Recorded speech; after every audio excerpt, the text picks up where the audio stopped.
Hello friends, REET SST mains के history वाले topic में दिशा बुक में से नेक्स्ट टॉपिक जैन एवं बौद्ध धर्म स्टार्ट करते हैं। जैन धर्म। जैन तीर्थंकर श्री महात्मा जी का जन्म कहाँ हुआ था? तो वैशाली में हुआ था। महावीर जी का जन्म वैशाली में हुआ था। ये महावीर में वह आ रहा है और ये वैशाली। ये अपने को देखने में आसान लगता है, पर ये छोटी छोटी चीज़ें कभी कभी हमको कंफ्यूज कर देती। तो वह और वैशाली में हुआ था। महावीर जी का जन्म 599 ईस्वी के पूर्व लगभग वैशाली के निकट कुंड ग्राम में हुआ था। महावीर स्वामी के बचपन का नाम वर्धमान था। वह वज्जी संघ के लिच्छवी कुल के एक क्षत्रिय राजकुमार थे। उनके पिता सिद्धार्थ ज्ञात्रक क्षत्रियों के संघ के प्रधान थे, जो वज्जी संघ का एक प्रमुख सदस्य था। उनकी माता त्रिशला अथवा विदेह दत्ता वैशाली की लिच्छवी कुल की प्रमुख चटक की बहन थी। भगवान महावीर की मृत्यु पावापुरी में हुई थी। वर्धमान महावीर किस वंश से संबंधित है? तो लिच्छवी। वर्धमान महावीर लिच्छवी वंश से संबंधित है। जैन दर्शन में मोक्ष प्राप्त व्यक्ति जीव मुक्त को कहते हैं तो अहर्त कहते हैं। वर्धमान महावीर जी को जैना नाम से भी जाना जाता है। जैना शब्द का मूल अर्थ है विजेता। प्रेम और घृणा, सुख और दुख, आसक्ति, विरक्ति जैसे मोह भाव पर विजय प्राप्त करने का ज्ञान, अवलोकन, सत्य और क्षमता को निस्तेज करने वाले कर्मों से आत्मा को मुक्त करने हेतु उन्हें जैना कहा जाता है। कठोर तपस्या और इंद्रिय निग्रह के कारण वर्धमान महावीर परम प्रतापी कहलाए। आपको निग्रंथ, बंधन रहित, अहर्त, पूज्य व जीन व जैना विजेता के नाम से भी पुकारा जाने लगा। वर्तमान रूप में उपलब्ध भगवान महावीर एवं उनके अनुयायियों की शिक्षाएं लगभग 1500 वर्ष पूर्व गुजरात के में वल्लभी नामक स्थान पर लिखी गई। वर्तमान रूप में उपलब्ध भगवान महावीर एवं उनके अनुयायियों की शिक्षाएं लगभग 1500 वर्ष पूर्व गुजरात के किस स्थान पर लिखी गई? तो गुजरात में वल्लभी में लिखी गई। वर्तमान महावीर और किस नाम से विख्यात थे? तो ये जैना के नाम से विख्यात थे। महावीर स्वामी ने चतुर्विद संघ की स्थापना कहाँ करी थी? तो इन्होंने करी थी पावा में। मुनि आर्विका, श्रावक, श्राविका के समुदाय को चतुर्विद संघ कहते हैं। महावीर स्वामी ने 4 तीर्थ, श्रावक, श्राविका, साधु, साध्वी की स्थापना 42 वर्ष की आयु में कैवल्य ज्ञान प्राप्त करने के उपरांत आज के बिहार के पावापुरी तत्कालीन मगध में की थी। जैन धर्म में हथेली पर एक चक्र वाले हाथ द्वारा क्या चिन्हित किया जाता है? तो अहिंसा। जैन धर्म के प्रतीक चिन्ह के निचले भाग में प्रदर्शित हाथ अभय का प्रतीक है और लोगों के सभी जीवों के प्रति अहिंसा की भाव रखने का प्रतीक है। हाथों के बीच में 24 आरों वाला चक्र 24 तीर्थंकरों द्वारा प्रणीत जैन धर्म को दर्शाता है, जिसका मूल भाव अहिंसा है। ऊपरी भाव में प्रदर्शित स्वस्तिक की 4 भुजाएं, 4 गतियां, नरक, त्रियंच, मनुष्य एवं देव गति की द्योतक है। स्वस्तिक के ऊपर प्रदर्शित 3 बिंदु सम्यक रत्नत्रय, सम्यक दर्शन, सम्यक ज्ञान और सम्यक चरित्र को दर्शाते हैं। ये देखिए डायग्राम। निम्नलिखित में से कौन सा सिद्धांत जैन धर्म से संबंधित नहीं है? तो सर्वास्तिवाद सिद्धांत संबंधित नहीं है, बाकी श्यावाद, अनेकांतवाद और पंच महाव्रत संबंधित है। जैन धर्म के प्रमुख सिद्धांत त्रिरत्न और पंच महाव्रत, 7 शील व्रत, सप्त भगिनय, शादवाद, अनेकांतवाद आदि। निम्नलिखित में से कौन सा सिद्धांत जैन धर्म से संबंधित है? तो अनेकांतवाद और शादवाद ये संबंधित है। निम्न में से किसे जैन धर्म के त्रिरत्न में सम्मिलित नहीं किया गया? तो सम्यक वाणी को नहीं किया गया, बाकी सम्यक दर्शन, सम्यक ज्ञान और सम्यक चरित्र को किया गया। त्रिरत्न, आत्मा की उन्नति के लिए उन्होंने 3 सिद्धांत बताए जिन्हें त्रिरत्न कहते हैं। सम्यक ज्ञान, उचित ज्ञान के अभाव में व्यक्ति काम, क्रोध, लोभ, मद, मोह के जाल में फंसता है। सम्यक दर्शन, जैन तीर्थंकरों के उपदेश में विश्वास। सम्यक चरित्र, ज्ञान को जीवन में उतारना। जैन धर्म के कौन सा त्रिरत्न नहीं है? तो सम्यक दृष्टि नहीं है। जैन धर्म का कौन सा त्रिरत्न नहीं? तो सम्यक सही दृष्टि नहीं है, सही विश्वास है, सही ज्ञान है, सदाचरण है। जैन समुदाय के प्रथम विभाजन के समय श्वेतांबर समुदाय के संस्थापक कौन थे? स्थूलभद्र थे। जैन धर्म 2 प्रमुख संप्रदायों में विभक्त था। श्वेतांबर, सफेद वस्त्र धारण करने वाले, इस संप्रदाय का नेतृत्व स्थूलभद्र ने किया। दिगंबर, ये निर्वस्त्र रहते थे इस संप्रदाय का नेतृत्व भद्रबाहु ने किया। भद्रबाहु व उनके नई अनुयायियों को दक्षिण जैनी कहा जाता है। निम्नलिखित शासकों में जैन धर्म के संरक्षक कौन थे? तो खारवेल और चंद्रगुप्त मौर्य थे। भद्रबाहु के प्रभाव से मौर्य सम्राट चंद्रगुप्त राज्य त्याग कर जैन धर्मावलंबी हो गए। दक्षिण में ही श्रवण बेल गोला नामक पहाड़ी पर निर्वाण प्राप्त किया। कलिंग नरेश खारवेल भी जैन बन गए। सुमलिखित करना है तो पार्श्वनाथ ये जो है सर्प उनके संज्ञान थे। तीर्थंकर पार्श्वनाथ का संज्ञान सर्प था। आदिनाथ का वृषभ था, आदि वृष। पास में क्या आ गया? सर्प आ गया, आदि वृष। महावीर जी सिंह थे, खुद सिंह थे। शांतिनाथ हिरण, हिरण एक शांति प्रिय जीव है। जैन तीर्थंकर व उनके प्रतीक चिन्ह। प्रथम तीर्थंकर ऋषभदेव या आदिनाथ, इनका है सांड या वृषभ। 16वें तीर्थंकर शांतिनाथ, हिरण। और 21वां तीर्थंकर नेमिनाथ, नीलकमल। नेमिनाथ से नीलकमल। 22वां तीर्थंकर अरिष्टनेमी का शंख, अरिष्टनेमी शंख। 23वें तीर्थंकर पार्श्वनाथ का सर्प। अंतिम 24वें तीर्थंकर महावीर स्वामी का सिंह। अंतिम 4 तीर्थंकरों व उनके चिन्हों को निम्नलिखित युग्म में से कौन सा सुमलिखित नहीं है? तो महावीर जी सिंह तो सही है, अरिष्टनेमी शंख सही है, नेमी नीलकमल सही है, और पाशर हाथी नहीं। पास तो क्या गया था? सांप, सांप सही है। जैन धर्म के अंतिम तीर्थंकर कौन थे? तो महावीर स्वामी थे।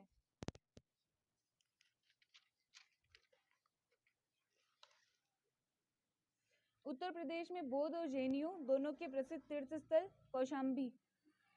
इलाहाबाद के दक्षिण पश्चिम में लगभग 33 मील की दूरी पर स्थित कोसल नामक स्थान ही प्राचीन काल में कौशाम्बी था। वैदिक व जैन साहित्य में अनेक बार कौशाम्बी का उल्लेख हुआ है। पुराणों के अनुसार हस्तिनापुर के राजा नीचक्षु ने हस्तिनापुर के गंगा के प्रवाह में बह जाने के बाद इस नगर की स्थापना कराई थी।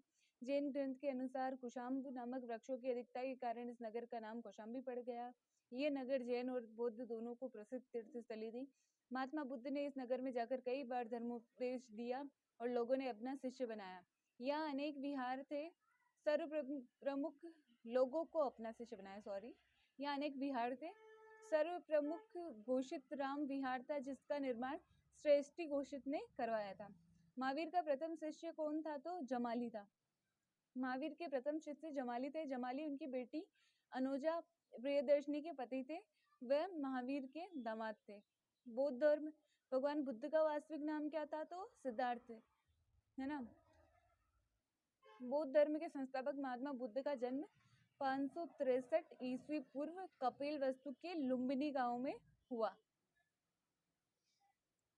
इनकी पिता शाक्य कुल के राजा शुद्धोधन थे। इनके बचपन का नाम सिद्धार्थ था। इनके तो बचपन का नाम था सिद्धार्थ, और महावीर स्वामी के पिता का नाम था सिद्धार्थ। इन्होंने बौद्ध धर्म की स्थापना की। इन्हें एशिया की ज्योतिपुंज कहा जाता है। बुद्ध की गृह त्याग की घटना के बौद्ध धर्म में महाभिनिष्क्रमण कहा गया। बुद्ध को ज्ञान प्रबोध बोध गया में प्राप्त हुआ। ज्ञान प्राप्ति के पश्चात महात्मा बुद्ध ने अपना प्रथम उपदेश सारनाथ में दिया, जिसे धर्मचक्र प्रवर्तन का नाम दिया जाता है। 483 ईस्वी पूर्व में 80 वर्ष की अवस्था में महात्मा बुद्ध ने कुशीनगर में अपना शरीर त्याग दिया। बौद्ध ग्रंथों में इस घटना को महापरिनिर्वाण कहा जाता है। महापरिनिर्वाण में वो शरीर त्याग के परियों के पास चले गए, इसीलिए याद करने की ट्रिक है। गौतम बुद्ध ने महापरिनिर्वाण कहाँ प्राप्त किया? तो कुशीनारा में। कुशी नाम की परी थी तो वहाँ उसके पास, तो कुशीनारा में। गया संबंधित है भगवान बुद्ध से, जहाँ पर उनको क्या हुआ? प्रबुद्ध प्राप्त हुआ था। किस स्थान पर भगवान बुद्ध ने अपना पहला उपदेश दिया? तो सारनाथ में दिया था। बुद्ध किस वंश से संबंधित थे? तो शाक्य वंश से। जिनके पास में बुद्धि होती है उन पे शक नहीं करना चाहिए। शाक्य। भगवान बुद्ध के बारे में कौन सा कथन सही नहीं है? तो बुद्ध का जन्म शाक्य गण में हुआ था, सही है। वे क्षत्रिय वर्ण से संबंध रखते थे, तो सही है। उन्होंने साल के वृक्ष के नीचे दिव्य ज्ञान प्राप्त हुआ, नहीं, उनको पीपल के वृक्ष के नीचे हुआ था। उन्होंने अपना पहला उपदेश सारनाथ में दिया, तो सही है। भगवान बुद्ध ने पीपल वृक्ष के नीचे दिव्य ज्ञान प्राप्त किया था। त्रिपिटक किस ग्रंथ किस धर्म से संबंधित है? तो ये बौद्ध धर्म से संबंधित है। बौद्ध साहित्य को त्रिपिटक कहा जाता है। ये पाली भाषा में रचित है। ये त्रिपिटक है सूत पिटक, विनय पिटक एवं अभिधम्म पिटक के नाम से जाने जाते हैं। गौतम बुद्ध की शिक्षाओं का संकलन किस बौद्ध ग्रंथ में किया गया है? तो सूत पिटक में। त्रिपिटक बौद्ध ग्रंथों में सर्वाधिक महत्वपूर्ण ही बुद्ध की मृत्यु के बाद उनकी शिक्षाओं के संकलित कर 3 भागों में बांटा गया। इन्हीं को त्रिपिटक कहते हैं। ये विनय पिटक, इसका संपादक था उपाली। विनय एक नाम का एक लड़का है, वो कहाँ है? उपाली, ऊपर है। यह ग्रंथ अनुशासनात्मक उपदेशों का संकलन है और विनय पूर्वक या अनुशासन पूर्वक वो उपदेश देता था। संघ में रहने वाले बौद्ध भिक्षुओं के लिए बनाए गए नियम विनय पिटक में मिलते हैं। संघ के पुरुषों और स्त्रियों को रहने की अलग अलग व्यवस्था थी। सुत्त पिटक, सुत्त इसका संपादक आनंद। सुत्त मतलब बेटा होता है ना, सुत्त मतलब तो धागा होता है, सूत मतलब सुत्त मतलब का संपादन आनंद ने किया। बुद्ध के धार्मिक विचारों एवं वचनों का संग्रह, इसमें बौद्ध धर्म का इंसाइक्लोपीडिया कहते हैं। इन तीनों पिटकों में सर्वाधिक बड़ा है अभिधम्म पिटक, संपादक मोगलीपुत्र तिस्स ने। इसमें बौद्ध धर्म के दार्शनिक और आध्यात्मिक विषयों का वर्णन मिलता है। कौन से बौद्ध ग्रंथ में बौद्ध संघ या मठों में रहने वाले लोगों के लिए नियमों का संग्रह था? विनय पिटक। ठीक है, कौन सा सही नहीं है? तो त्रिपिटक बौद्ध धर्म में प्राचीनतम ग्रंथ है, तो सही है। वहां तो त्रिरत्न थे, जैन धर्म में तो त्रिरत्न थे, यहाँ त्रिपिटक है। अभिधम्म पिटक में मूलतः उन्हीं विषयों पर चर्चा मिलती है जिन विषयों पर सुत्त पिटक में मिलती है। विनय पिटक में बुद्ध की शिक्षाओं में अंतर्निहित दार्शनिक अवधारणाओं का संकलन मिलता है, तो ये गलत है। अंतर्निहित दार्शनिक शिक्षाएं नहीं है वहां पर, नियम है विनय पिटक में। सुत्त पिटक के 5 निकाय है, तो ये भी सही है। संघ में पुरुषों और स्त्रियों को रहने की अलग अलग व्यवस्था थी। इसे हम किस पिटक, त्रिपिटक से पता लगाते हैं? तो विनय पिटक, विनय पूर्वक अलग अलग रह रहे थे। महायान संप्रदाय का सर्वाधिक महत्वपूर्ण दार्शनिक ग्रंथ कौन सा है? तो प्रज्ञापारमिता। प्रज्ञापारमिता दार्शनिक ग्रंथ की रचना भगवान बुद्ध द्वारा गृद्धकूट पर्वत पर द्वितीय धर्म चक्र के काल में की। अष्टांगिक मार्ग किस धर्म दर्शन से संबंधित है? तो बौद्ध धर्म। अष्टांग मार्ग पर अष्टांगिक मार्ग बौद्ध धर्म के द्वारा प्रतिपादित 8 उपदेश है जो मानव विकास एवं सामाजिक विकास में सहायक है। ये 8 मार्ग निम्नवत है: सम्यक दृष्टि, अंधविश्वास तथा भ्रम से रहित, सम्यक संकल्प, उच्च व बुद्धियुक्त, सम्यक वचन, नम्र, उपयुक्त, उन्मुक्त और सत्यनिष्ठ, सम्यक कर्मांत, सम्यक आजीव, व्यायाम या सम्यक स्मृति या सम्यक समाधि। इन मार्गों में सदेचा शामिल नहीं है। बौद्ध धर्म के अष्टांग मार्ग में निम्नलिखित में से क्या शामिल नहीं है? तो सदेच्छा शामिल नहीं है, सद्वाणी है, सद्विचार है और सदाचरण है। सम्यक कर्मांत, दुख निवृत्ति के बौद्ध अष्टांगिक मार्ग का सम्यक वाक्य अनुगामी और सम्यक आजीविक का पूर्वगामी सोपान है। सम्यक कर्मांत का अर्थ ये है कि कोई भी हानिकारक कार्य न करे, और दूसरा ये कि किसी भी कार्य को हाथ में लेकर उसे कुशलतापूर्वक करते हुए इसका समापन करे। हानिकारक कर्म नहीं करना ही सम्यक कर्मांत है। सम्यक कर्मांत मतलब अच्छा कर्म करो, तो उसका मतलब ही है कि कोई हानिकारक कर्म ना करो। बौद्ध मत का सबसे प्राचीन स्तूप कौन सा है? तो सांची है। राजस्थान सरकार की उपक्रम हिंदी ग्रंथ अकादमी के अनुसार पीपर हवा प्राचीन स्तूप है तथा भारतीय प्रशासनिक सेवा 2005 की प्रारंभिक परीक्षा में भी सबसे प्राचीन स्तूप पीपर हवा माना गया, परंतु उपयुक्त प्रश्नानुसार विकल्पों में पीपर हवा न होने के कारण आरपीएससी ने सांची को प्राचीन स्तूप माना है। बुद्ध की 80 फुट बड़ी प्रतिमा जो बोध गया में निर्मित की गई तो जापानियों के द्वारा। बुद्ध की 80 फुट ऊंची बोध गया में स्थित प्रतिमा लाल ग्रेनाइट और बलुआई पत्थर से निर्मित है, जिसके निर्माण में 7 वर्ष का समय लगा। यह प्रतिमा जापान के दाइजोकिया संप्रदाय के सहयोग द्वारा निर्मित की गई थी। थेरीगाता अंग है, तो थेरीगाता सुत्त पिटक। थेरीगाता बौद्ध ग्रंथ सुत्त पिटक का हिस्सा है। इसमें भिक्षुणियों द्वारा रचित छंदों का संकलन किया गया है। थेरीगाता ग्रंथ किस धर्म से संबंधित है? तो बौद्ध धर्म से। थेरीगाता के संबंध में कौन सा सत्य है? तो ये सुत्त पिटक का हिस्सा है, तो सही है। सूत मतलब जो सूत होता है ना, वो अपनी गाथा गा रहा है, तो सही है। इसमें भिक्षुणियों द्वारा रचित छंदों का संकलन है। तो ये भी सही है ना। यह विनय पिटक का ऐसा है नहीं, ये सुत पिटक का ऐसा है, विनय पिटक का नहीं है। इसमें महिलाओं के सामाजिक व आध्यात्मिक अनुभवों के बारे में अंतर्दृष्टि मिलती है, तो ये भी सही है। चार आर्य सत्यों के अनुसार ऐसा नहीं है कि क्या नहीं है, चार आर्य सत्यों में दुख है, ठीक है, दुख का निरोध संभव है और दुख का कारण है, तीनों तो सही है। और दुख शाश्वत है, नहीं ये नहीं है।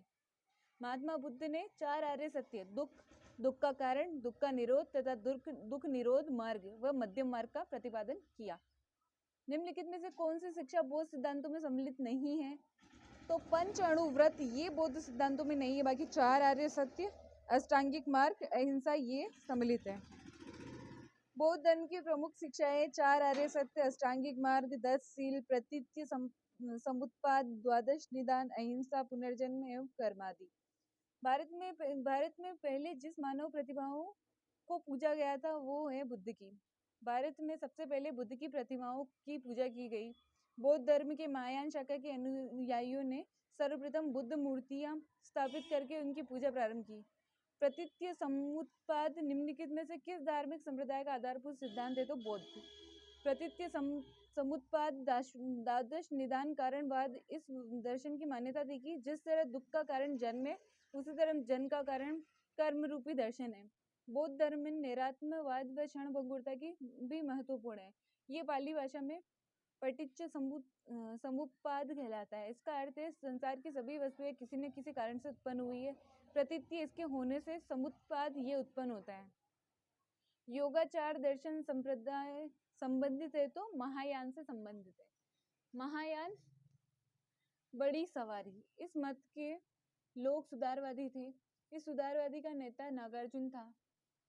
इसी ने इस संप्रदाय की नींव डाली। इस संप्रदाय के दो भाग थे, विज्ञानवाद योगाचार प्रवर्तक मैत्रेयनाथ थे और शून्यवाद माध्यमिक प्रवर्तक नागार्जुन थे। निम्नलिखित चार स्थानों में हुई बौद्ध संगतियों का सही क्रम क्या है? तो राजगृह सब में सबसे पहले हुई थी, ठीक है, फिर वैशाली में, फिर पाटलिपुत्र में और फिर कुंडलवन में, ठीक है। तो इसको एक ट्रिक से, सबसे पहले राजगृह एक घर था, उसके अंदर वैशाली थी, वैशाली के साथ में उसका पुत्र था पाटलिपुत्र, और फिर वो दोनों वन में चले गए, ठीक है। प्रथम बौद्ध संगति बुद्ध की मृत्यु के तत्काल बाद मगध नरेश अजातशत्रु के कार्यकाल में राजगीर अथवा राजगृह स्थित सप्तपर्णी गुफा में हुई। राजगृह में अजातशत्रु के कार्यकाल में हुई। तो घर में कौन घुस गया? अजातशत्रु। द्वितीय बौद्ध संगति का आयोजन कालाशोक के शासनकाल में बुद्ध की मृत्यु के 100 वर्ष बाद वैशाली में किया गया। वैशाली नाम की लड़की बहुत काली थी, तो वैशाली में कालाशोक के समय हुआ। तृतीय बौद्ध संगति मौर्य सम्राट अशोक के शासनकाल में पाटलिपुत्र में हुई, ठीक है। तो अशोक महान किसका पुत्र था? अशोक नाम का लड़का भी किसी न किसी का पुत्र तो होगा ना। और मोगली पुत्र इसके अध्यक्ष थे। ये पुत्र पाटलिपुत्र, मोगलीपुत्र, अशोक भी किसी का पुत्र, तो ये सब इसमें। चतुर्थ बौद्ध संगति कनिष्क के शासनकाल में कुंडल कश्मीर में हुई थी। चतुर्थ लास्ट कनिष्क में कुंडलवन में कश्मीर में संपन्न हुई। इसके अध्यक्षता वसुमित्र और उपाध्यक्ष अश्वघोष थे। उसके मित्र अश्व मतलब घोड़े पे बैठ के चतुर्थ बौद्ध संगति में आए, ठीक है। हीनयान महायान संप्रदायों का उदय हुआ कहाँ पे? चतुर्थ बौद्ध संगति में कनिष्क के समय। अशोक के शासनकाल में तृतीय बौद्ध परिषद का आयोजन कहाँ हुआ? तो पाटलिपुत्र में। कालाशोक के समय कौन सी बौद्ध संगति हुई? तो द्वितीय। किस बौद्ध संगति के उपरांत महायान संप्रदाय का उत्कर्ष हुआ? तो चतुर्थ। किस शासक के काल में चतुर्थ बौद्ध संगति का आयोजन कश्मीर में हुआ? तो कनिष्क के शासनकाल में। निम्नलिखित में से कौन सा सही नहीं है? तो स्थविरवाद जैनों का एक संप्रदाय था, नहीं। निकाय ग्रंथ बौद्ध धर्म से संबंधित है, सही है। आरंभिक बौद्ध ग्रंथ पाली भाषा में लिखे गए, तो राइट। महावीर ने अपने प्रवचन अर्धमागधी में दिए, तो राइट। हीनयान या थेरवाद या स्थविरवाद बौद्ध धर्म की दो प्रमुख शाखाओं में से एक है, दूसरी शाखा महायान है, ठीक है। बौद्ध धर्म का है, ना कि कोई जैन धर्म का। बुद्ध को बुद्धिमान और करुणा का सागर किसमें वर्णित किया गया है? तो द लाइट ऑफ एशिया में बुद्ध के ऊपर लाइट पड़ी कि वो एक करुणा का सागर है। The light of Asia the great renunciation को सब टाइटल दिया गया सर एडविन अर्नोल्ड की एक पुस्तक का पहला संस्करण जुलाई 1879 में लंदन में प्रकाशित हुआ। एक कविता के रूप में पुस्तक राजकुमार गौतम बुद्ध के जीवन और समय का वर्णन करने का प्रयास करती है, जो आत्मज्ञान प्राप्त करने के बाद बुद्धिमान और करुणा के सागर बन गए। निम्नलिखित में से कौन सा बौद्ध स्मारक धरणीकोट की महाचैत्य भी कहलाता है? तो अमरावती स्तूप। एक राजा अवंतीपुत्र और बुद्ध के अनुयायी कच्चन के बीच संवाद कौन से बौद्ध ग्रंथ में है? तो ये मज्जिम निकाय में, दोनों के मध्य मज्जिम निकाय में। ठीक है, ये टॉपिक हुआ कंप्लीट। Thank you friends.